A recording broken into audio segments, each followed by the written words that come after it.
Assalamualaikum semua. Saya Natalia, hos anda untuk hari ini. Dan dalam rancangan Top 10 at 10 ni, agak-agaknya siapa artis yang terpilih untuk berada dalam carta kita. Jadi tanpa kita membuang masa, jom kita lihat carta minggu ini. Nombor 10. Sengaja berpakaian pelik. Pelik kan dengar? Tapi itulah dia, Kelly Azman merupakan salah seorang juri untuk rancangan All Together Now Malaysia. Dia akui dia sengaja berpakaian menonjol dibandingkan juri-juri yang lain kerana akui dirinya tidak sebegitu famous. Nombor 9. Bukan ada give up sebab tak popular ke, orang tak tahu ke, tak top ke. Tapi it's like macam apa lagi nak kena buat kan. Macam lagu ni aku dah nyanyi, lagu ni aku dah nyanyi. Lagu ni aku dah nyanyi, aku nak buat lagu apa orang nak lagu macam mana sebenarnya. Lumrah menjadi seorang artis. Kadang-kadang populariti tu belum lagi berpihak pada diri kita.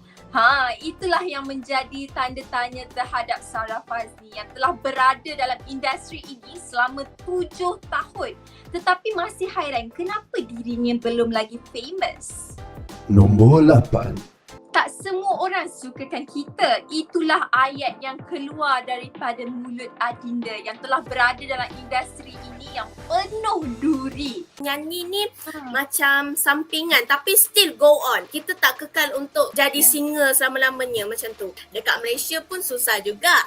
Dekat China pun susah juga. Walaupun usianya yang masih muda, dia akui dia tidak pernah mempedulikan kata-kata negatif daripada orang sekeliling.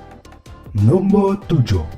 Dola merupakan artis ketiga selepas Laila Sanya dan juga Yuna yang telah menerima pengiktirafan untuk Billboard Digital di New York. Selain itu, mereka juga telah dipilih untuk wajah hadapan Malaysia dan juga Singapura. Selain itu, mereka telah pun mengeluar lagu terbaru berjudul Berani. Nombor 6. Waktu-waktu PKP ni ada artis telah pun mengucap syukur bahawa dia telah menjadi tikus makmal.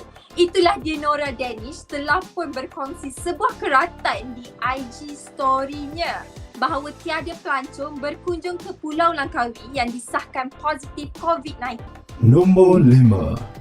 Baru-baru ni, tular di media sosial usahawan sensasi iaitu Niloufar memegang perutnya.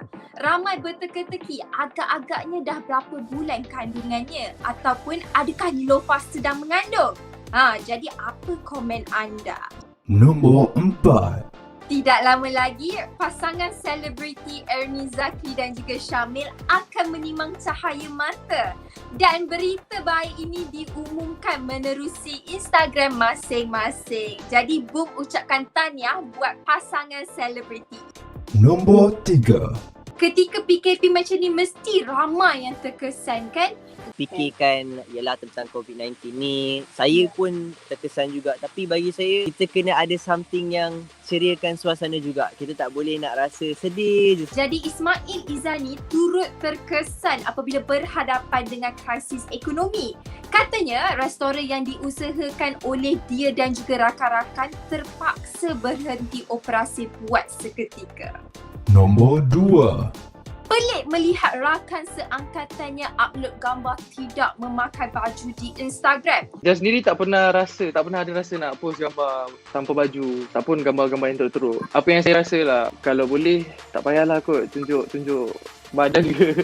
Jazmi Juma menempelak golongan yang sengaja mencari sensasi ini. Dia juga berharap bahawa hero remaja yang akan datang adalah lebih baik daripada sebelum ini. Nombor 1.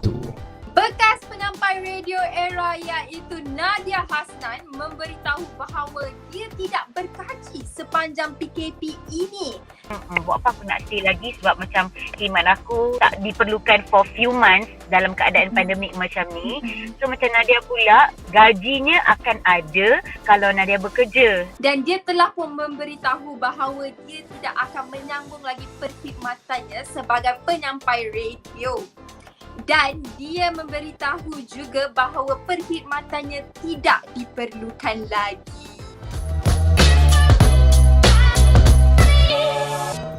Itu sahaja daripada